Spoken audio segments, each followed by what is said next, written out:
Hey, just a quick word on this Monday morning. So I'm sitting in a parking lot this morning, getting ready to go have coffee with a friend of mine from Minnesota.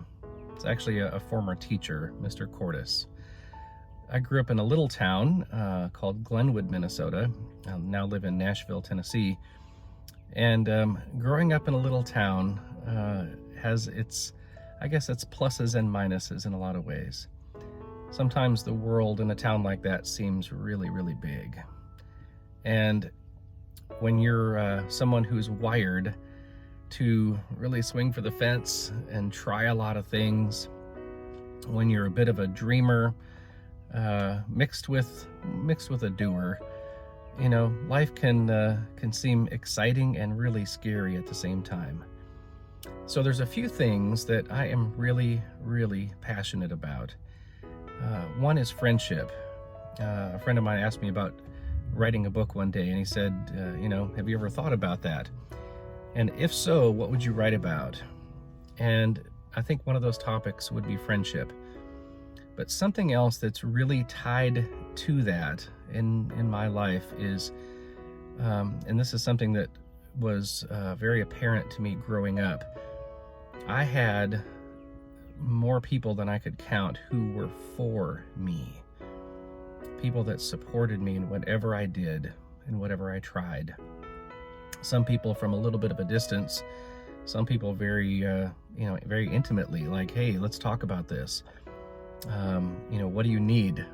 Let's get some ideas around this. Let's get a plan, that kind of thing.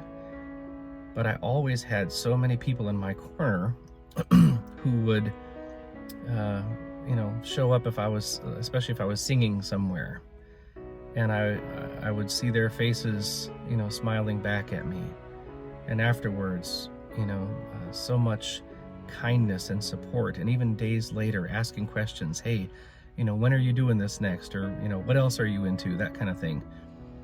And so even 30 years later, sitting in Tennessee here, it's amazing how many memories I still have of being a teenager and having people around me support me, giving me that message, I am for you.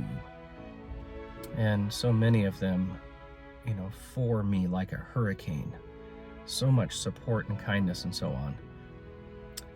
I kind of wonder sometimes, what would it look like, for those in our lives if we were for them?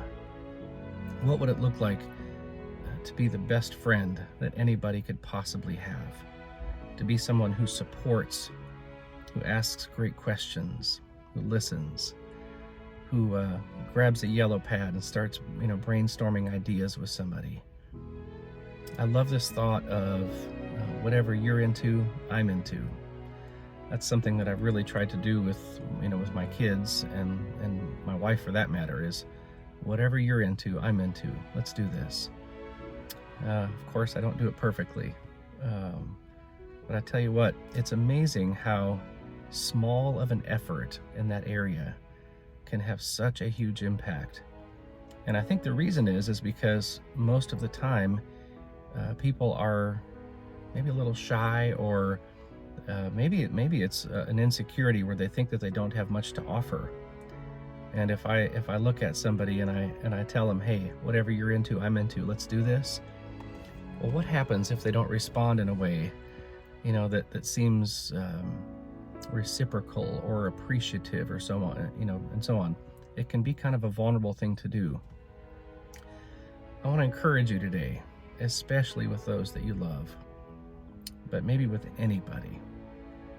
Give them the message very, very acutely, very succinctly, very clearly, that I am for you, that I'm in your corner.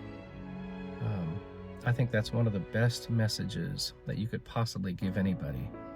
And what's amazing is when you do that type of thing, when you say those types of things, there's something that rises up in you that gives you more courage to swing for the fence, to do more courageous and beautiful and better things in life.